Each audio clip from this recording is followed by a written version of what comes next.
আসসালামু আলাইকুম ওয়া রাহমাতুল্লাহ। প্রিয় কুষ্টিয়াবাসী, আপনারা কেমন আছেন? আলহামদুলিল্লাহ রাব্বিল আলামিন, ওয়াসসালাতু ওয়াসসালামু আলা রাসূলিহিল কারীম ওয়া আলা আলিহি ওয়া সাহবিহি ওয়া আহলি বাইতি আজমাইন।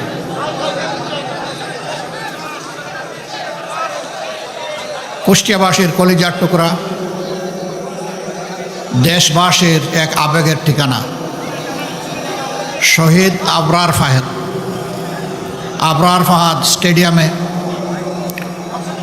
আসন্ন নির্বাচন উপলক্ষে বাংলাদেশ জামাতে ইসলামী এবং 11 দলীয় নির্বাচনী ঐক্যবদ্ধ বাংলাদেশ আয়োজিত আজকের এই নির্বাচনী জনসভার সম্মানিত সভাপতি, সভা মঞ্চে বসা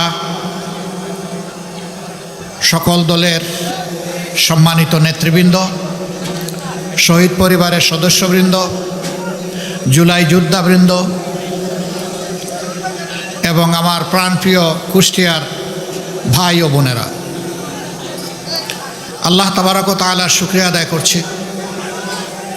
আজকের সকালের ঢাকা থেকে রওনা করে এই কুষ্টিয়ার জনসভা দিয়েই আজকের কর্মসূচি আমাদের শুরু হচ্ছে। আলহামদুলিল্লাহ, আল্লাহ তাআলার দরবারে দোয়া করি, আমরা জাতিকে নিয়ে যে স্বপ্ন দেখি, আমাদের যে ভীষণ আছে, এই মজলুম জাতিকে একটুখানি মুক্তির স্বাদ দেওয়ার জন্য আমাদের যে লড়াই, এ বিষয়ে কিছু কথা আল্লাহ যেন আজকে আমাকে স্পষ্ট করে বলার তৌফিক দান করেন। প্রিয় কুষ্টিয়াবাসী, আমি আমার বক্তব্যের সূচনায় গভীর শ্রদ্ধার সাথে স্মরণ করছি যিনি বাংলাদেশ জামাতে ইসলামীর কুষ্টিয়া জেলাকে প্রত্যেকটি জনপদে দৌড়ে দৌড়ে নিজ হাতে সংগঠিত করেছিলেন। বিপদে আপদে আপনাদের পাশে ছিলেন, সুখেও ছিলেন, দুঃখেও ছিলেন। কুষ্টিয়া জেলার সদ্য দুনিয়া থেকে বিদায় নেওয়া আমার প্রাণপ্রিয় ভাই অধ্যাপক আবুল হাশেমকে আমি গভীর শ্রদ্ধার সাথে স্মরণ করছি। দোয়া করি আল্লাহ রাব্বুল আলামিন তাকে জান্নাতের পাখি হিসাবে কবুল করুন এবং তার কবরের সাথে রাব্বুল ইজ্জাত তার মায়ার জান্নাতের একটা জানালা খুলে দিন। যতদিন তিনি আলমে বরজখে থাকবেন, আল্লাহ তাআলার একান্ত ভালোবাসার মায়ার মেহমান হিসাবেই যেন থাকেন। আমি আরও শ্রদ্ধার সাথে স্মরণ করছি অধ্যাপক ডক্টর কি জাহাঙ্গীর, উনি জানি, আবদুল্লাহ জাহাঙ্গীর সাহেব, বিশিষ্ট আলেমে দেন। বাংলাদেশের তার মতো এরকম বিজ্ঞ আলেমের সংখ্যা খুবই কম, একেবারে হাতে গোনা 2-4 জন। তিনি জ্ঞানের আলো, দিনের আলো ছড়িয়ে দেওয়াকেই তার জীবনের মিশন হিসাবে নিয়েছিলেন। আমরা জানি না তিনি কিভাবে দুর্ঘটনা কবলিত হলেন। এটা কি আসলেই দুর্ঘটনা নাকি কোনো ঘটনা, আল্লাহ তাআলা ভালো জানেন। আমরা তারও আত্মার মাগফিরাত কামনা করছি।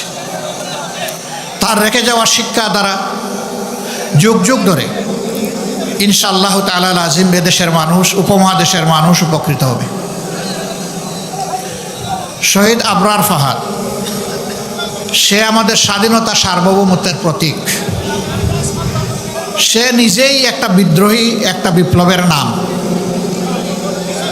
সে আধিপত্যবাদের বিরুদ্ধে কলম ধরেছিল, এটাই তার অপরাধ। এই জন্য তাকে দুনিয়া থেকে অত্যন্ত নির্মমভাবে বিদায় করা হয়েছে বাংলাদেশের সবচাইতে বড় শিক্ষা প্রতিষ্ঠান, যেখানে মেধাবীদের মিলন মেলা। এরা যে আচরণ করেছে, এটা কোনো মানুষ করে না, এটা সাধারণ পশুও করে না। তাদের ব্যাপারে আল্লাহ পাক কালামে হাকিমে বলেছেন কালা নাম, এরা হচ্ছে 4 পায়া জন্তুর মতো। এরপরে বলেছেন বালহুম আদল্ল, এরা ওই জন্তুগুলা, অবুঝ জন্তুগুলার চাইতে আরও খারাপ, আরও নিকৃষ্ট। আল্লাহ তাআলা ওই প্রাণীগুলাকে বিবেক দেন নাই, মানুষকে বিবেক দিয়েছে। তাকে কিভাবে পিটিয়ে পিটিয়ে নির্যাতন করে, ক্লান্ত অবসন্ন হয়ে পড়েছে, পানি চেয়েছে, কি দেওয়া হয়েছে আপনারা জানেন। আমরা দোয়া করি আবরার ফায়াদ বিদায় নিয়েছে, বাংলাদেশের প্রত্যেকটি যুবক যুবতী যেন এক একজন আবরার ফাহাদ হয়ে যায়। আধিপত্যবাদীরা তাদের অপকর্মের বিরুদ্ধে বাংলাদেশে কেউ আওয়াজ তুলুক, এটা পছন্দ করে না। তবে 24-এর দ্রোহ প্রমাণ করে দিয়েছে বাংলাদেশের দামাল ছেলেরা আল্লাহ ছাড়া কাউকে পরোয়া করে না। এটি একটি স্বাধীন দেশের জন্য বিশাল শক্তির ব্যাপার। যাদের নেতৃত্বে এই জাতি 24-এর লড়াইয়ে অংশগ্রহণ করে মুক্তি পেয়েছে, আমি 24-এর সকল যোদ্ধা, সকল শহীদের প্রতি গভীর শ্রদ্ধা নিবেদন করছি। তাদেরই একজন যে আল্লাহ ছাড়া কাউকে কোনো বিষয় পরোয়া করত না,